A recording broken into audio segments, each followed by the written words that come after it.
I would like to talk briefly about depolarization on the left and the right, because I think there's a technical problem that needs to be addressed. So here's what I've been thinking about. It's been obvious to me for some time that, for some reason, the fundamental claim of postmodernism is something like an infinite number of interpretations and no canonical overarching narrative. Okay, but the problem with that is, okay, now what? No narrative, no value structure that's canonical or overarching, so what the hell are you going to do with yourself? How are you going to orient yourself in the world? Well, the postmodernists have no answer to that. So what happens is they default, without any real attempt to grapple with the cognitive dissonance, they default to this kind of, this loose egalitarianism, egalitarian Marxism. And if they were concerned with coherence, that would be a problem. But since they're not concerned with coherence, it doesn't seem to be a problem. But the force that's driving the activism is mostly the Marxism rather than the postmodernism. It's more like an intellectual gloss to hide the fact that a discredited economic theory is being used to fuel an educational movement and to produce activists. So, but there's no coherence to it. But I mean, like, it's not like I'm making this up, you know. Derrida himself regarded, and Foucault as well, they were barely repentant Marxists. They were part of the student revolutions in France in the 1960s. And what happened to them, essentially, and what happened to Jean-Paul Sartre for that matter, was that by the end of the 1960s, you couldn't be conscious and thinking and pro-Marxist. There was so much evidence that had come pouring in from the former Soviet Union, from the Soviet Union at that point, and from Maoist China, of the absolutely devastating consequences of the doctrine, that it was impossible to be apologetic for it by that point in time. So the French intellectuals in particular just pulled off a sleight of hand and transformed Marxism into postmodern identity politics. And like, we've seen the consequence of that. It's not good. It's a devolution into a kind of tribalism that will tear us apart on the right and on the left and on the right. Like, in my house, I have a very large collection of socialist realist paintings from the former Soviet Union. Propaganda pieces, but also kind of harsh impressionist pieces of working class people and so forth. And I collected them for a variety of reasons. Now, you could debate about the propriety of that given the murderousness of those regimes. And fair enough, I have my reasons. But I don't have paintings from the Nazi era in my house. And I wouldn't. And that's been a puzzlement to me, because I regard the totalitarian communist regimes as just as murderous as the Nazi regimes. But there's an evil associated with the Nazi regime that seems more palpable in some sense. So I've been thinking about that for a long time. And then I've been thinking about a corollary to that, which is part of the problem with our current political debate. So on the right, I think we've identified markers for people who've gone too far in their ideological presuppositions. And it looks to me like the marker we've identified is racial superiority. And I think we've known that probably since the end of World War II, but we saw a pretty good example of it in the 1960s with William Buckley. Because Buckley, when he put out his conservative magazine, the David Duke types kind of attached themselves to it. And he said, no, here's the boundary. You guys are on the wrong side of the boundary. I'm not with you. And Ben Shapiro recently did this, for example, as well, in the aftermath of the Charlottesville incident.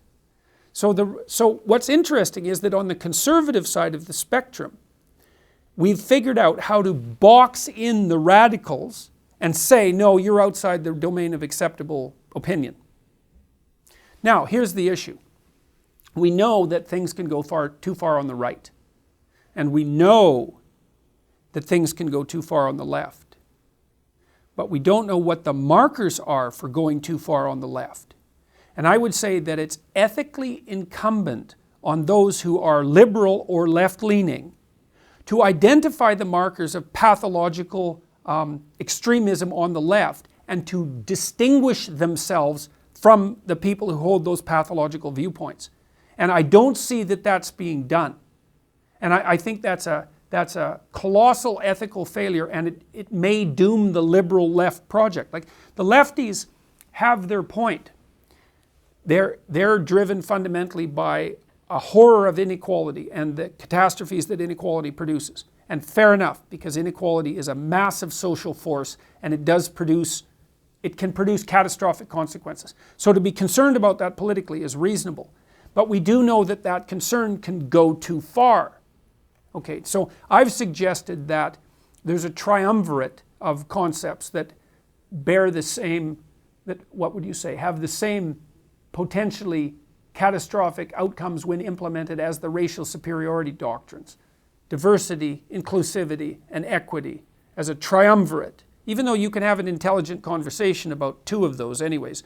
But I would say that of the three, equity is the most unacceptable. The doctrine of equality of outcome.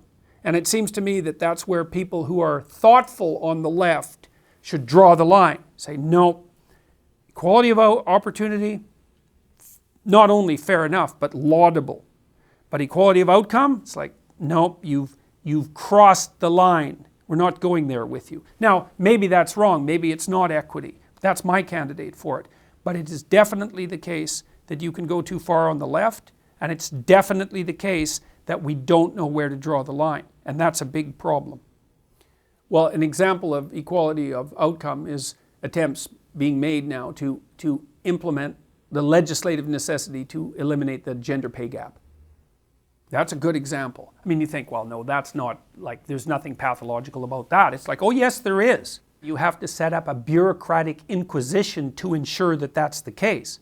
It's like, it's not good. And that's actually a relatively, like, of all the things that you could push for with regards to equality of outcome, that's rather simple and definable. It's not even murky. Once it starts to get murky, it's just complex beyond any rectification. You cannot win if you play identity politics. There's a bunch of reasons. Like, here's one. Let's push for equality of outcome. All right? Who measures it? That's a big problem. It's not a little problem. It's not like we'll figure that out later. Oh, no, no, no. The measurement problem is paramount. So you don't solve that, you don't solve the problem at all. Who measures it? A bureaucracy. Okay, which bureaucracy? Well, a large one that has its fingers everywhere. Okay, that's problem number one. And it's staffed by exactly the sort of people that you don't want to staff it, by the way. Next problem. Which identities? That's the intersectional problem, right? The radical leftists have already hit the problem of intersectionality. It's like, well, we've got race and gender, let's say. Well, okay, what about the intersection between race and gender? That's a multiplicative intersection, right? So you might start with 3 racial categories and 2 gender categories, but you end up with 6 intersectional categories, and then you're just getting started. How many genders? Hypothetically, there's an infinite number. What about racial groupings? You're going to include ethnicity? You want to add class to that? You want to add socioeconomic class? How about attractiveness? And every time you add another category to the singular entities, you increase the multiplicative entities in a multiplicative fashion. What are you going to do? You're going to equate across all those categories? Really? And across what dimensions? What are the dimensions of equality that you want to establish? It's just socioeconomic. Is it just salary? What about all the other ways that people are unequal? You're going to just stop with economic inequality, are you? It's like, it's a complete bloody catastrophe. It's an absolute mess. And intersectionality, the discovery of intersectionality on the left is actually the radical left's discovery of the fundamental flaw in their identity politics ideology. Groups can be multiplied without limit. Okay, that's not a problem. That's a fatal flaw. And they've already discovered it. They just haven't figured it out. The reason that the West privileges the individual is because we figured out 2,000 years ago, 3,000 years ago, that you can fractionate group identity appropriately right down to the level of the individual.